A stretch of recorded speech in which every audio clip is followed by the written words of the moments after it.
always lived in those shields. What you call a kipper. Born and bred, yeah. Way down overlooking the fish quay. So very near the fish quay and very near the river. That's why I'm interested in paddling in the sea. I remember the war very distinctly and how it changed everything. Because I've always been a beach bum. And even my early photographs I remember being taken is sitting on the pier, a brick pier at the bottom of the ramp at Tynemouth Beach. I must have been on about 3 or 4 years old, but I remember that distinctly. Being photographed there, and I have the photograph to prove it as well, in my little woolen costume. And later on, during the war, overlooking the beach, it was all covered in grass, which is highly unusual. But that's as far back as I can remember, and they distinctly mentioned the war because it was very young at the time, and you're a hero when you're only 5 and 6 years old. You're going to fight the world. Yes, you've got to be very, very, very aware that you treat it with respect to the sea, because if you don't treat it with respect, it'll have you. For instance, if the waves are too high, you just don't bother going in because they're too strong, and you'll get washed out anyway. But if they're nice, mediocre, I would say about up to 5 foot, that's just the job for a bit of excitement.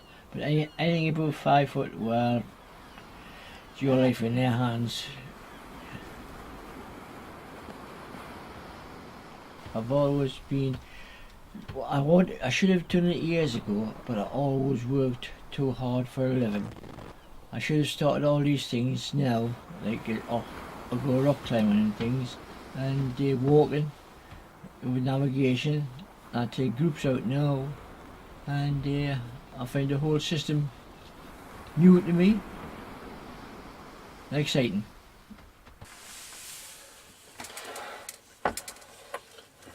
Well, with overlooking the Tyne, I've always looked at the boats, the rivercraft going up, various things, liners, the war boats, submarines, everything that goes on the Tyne. I've always been interested in boats and models as such. I didn't take much to flying. Everybody makes airplanes. I thought I would make boats because I live on the Tyne, I live at the sea, so I might as well combine the both. That's why I took ships, model ships, and submarines as my hobby. I would like to do one more thing, and I would like to do a skydive. I think that would be the next sort of challenge, but it would have to be what do you call it, with an assistant, you know.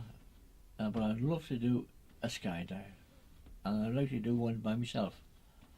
But you can go with a pilot, as you like to say, and you strap him to you, and that would be one of my achievements. But the lifetime would be to do a skydive itself and do it myself with a square parachute as opposed to a round one. So that's the last thing I've got to do. I've done everything else, I think. Oh, I'd like to go down the Grand Canyon on a raft. That would be, but it's, I've tried that, but there's a 5-year waiting list, so I can't afford to wait 5 years. I've got to do it next week if I want to do it. The time's marching on, and catching us up. But I would love to go down Grand Canyon on a raft. The end. Would you say you're an impatient person? What? Would you say you're an impatient person? Yes. I like to get up and at it and get stuck into it. It doesn't matter what it is, whether it's a garden, going for a walk, or going paddling, or whatever the thing is doing. Hurry. Immediately. Instant. Very impatient. Even if you wash dishes, I stick you up and at it. Right.